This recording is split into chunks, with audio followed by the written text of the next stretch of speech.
platforms. We know them from the oil and gas industry and from solar farms. But what about floating wind farms? They exist and they probably have a future. To talk about that, here we have Tim Eyles and Ben Andrew from Acteon. Why would I choose for floating instead of fixed? So it's really driven by a water depth decisions. So yeah, in the shallow water condition, you can work with fixed, but as you move into deeper water, you need to move towards a floating condition in order to manage the cost of that. The problem is when you move to that floating infrastructure, you move from a pretty static and fixed regime to a much more dynamic and hence a much more complicated system. And to make that work, you've really got to think about how that dynamic system is going to work, which is something we're very used to doing in oil and gas.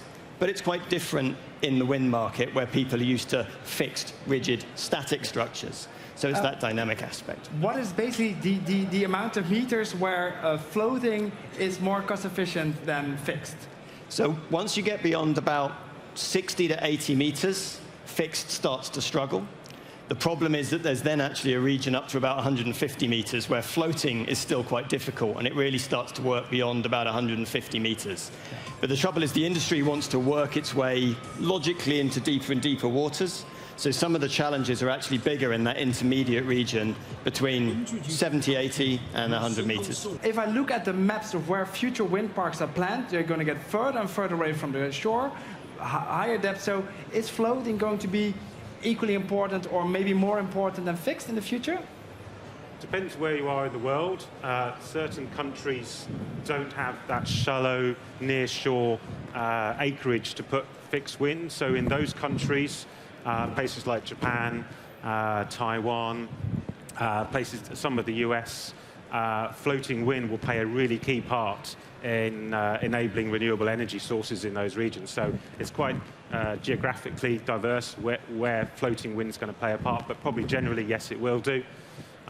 There's a lot of challenges in developing floating wind, especially with the economics. So when we see these big commercial floating wind farms become more common, we'll be a few years away yet, but there's a number of pilot wind farms, small demonstrators already installed. What are some of the biggest challenges we're walking into? So I think if we start with the sort of design side of it, the biggest challenge is, as I say, with floating wind, is that it's such a dynamic and complex system.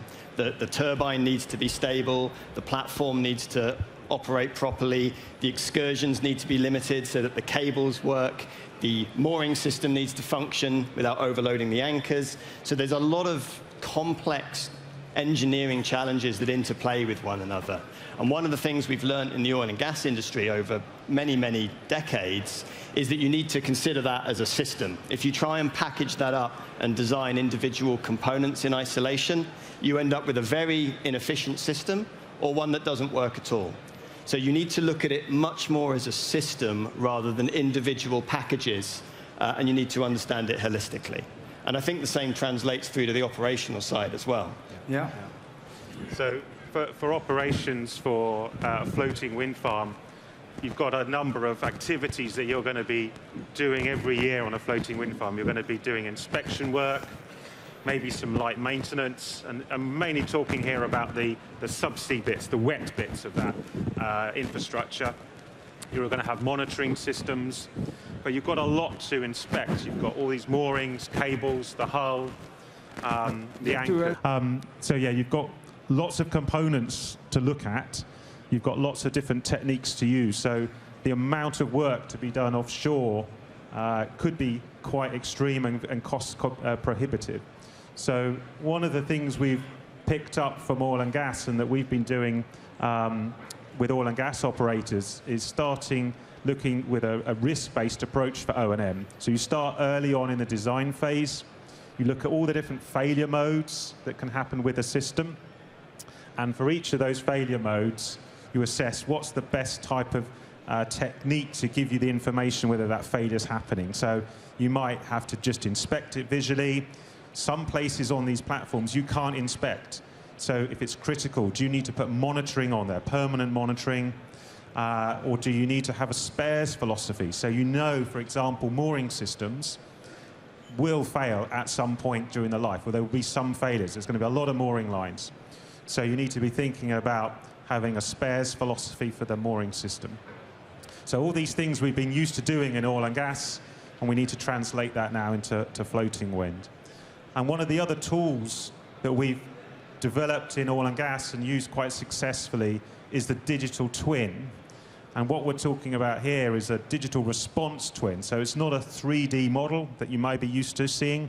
This is an analytical model that's running in the cloud and has been developed using machine learning techniques and others. And it gives you an extra set of virtual sensors. So it provides you data around the platform.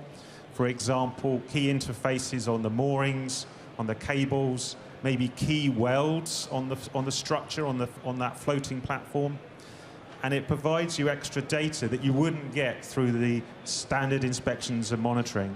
And that tool can then be used to help operations, so you know whether these platforms are performing properly. They can help validate the design. Was the design overly conservative or under conservative? So when you do the next wind farm, you can make improvements and cost savings, hopefully.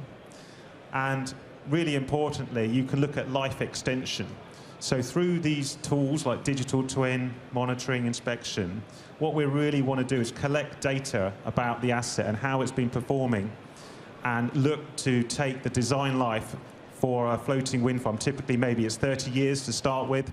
Can we add another 5, 10, 20 years onto that? And you can only do that with the data you've been collecting during the operation of these assets. And again, this is something we're used to doing in oil and gas. And you'll be familiar with a lot of older platforms, subsea infrastructure that's still operating well beyond its original design life, very safely, but that's come through assessment and data collection. Yeah. So these are the tools we can use. If I want to get into this, should I be warned by you or should I be excited by you? Hopefully a bit of both. I think we've worked within Acteon and our companies on both oil and gas and wind projects. They're exciting projects to work on. They're cutting edge. They're giving us renewable energy. So we shouldn't be afraid to tackle these challenges. We just need to do it thoughtfully. We need to do it holistically, like Ben's talked about. And then we will have success. We've had great success with floating oil and gas platforms. We've had great success in fixed wind. So the two will come together. But going at it with a very simplistic and not with your eyes open is what we want to avoid. Yeah, I'd agree. It's something to be excited about, but it's something to be aware that it's different. So be excited about it, but don't forget all the learnings from older industries and where they can play in. Yeah. We don't want to reinvent the wheel. A lot of these challenges we have come across before, so we just want to pick them up. But yeah, as young engineers out there, especially, it's a really interesting area. Lots of some challenges, engineering, analytical challenges, so it should be exciting to work in. It's also going to mean that the more we research and learn, the depth to where floating become more economically viable than fixed is going to go up, and maybe in the future we also will see floating near shore? I think it will still remain the case that in shallow waters, fixed will be king, because there are challenges with floating and there's not the reason to go to it. But it's the regions of the world which cannot develop the fixed wind at all that I think the most excitement is about, whether it be some parts of the Mediterranean, some parts of Western America, for example, where you get very deep very quickly.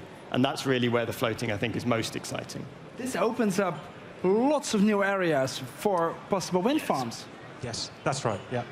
Well, good luck exploring this new part of the world, and let's see how deep we can go with wind farms. Great. Thank you very much. Thanks so much. Thank you.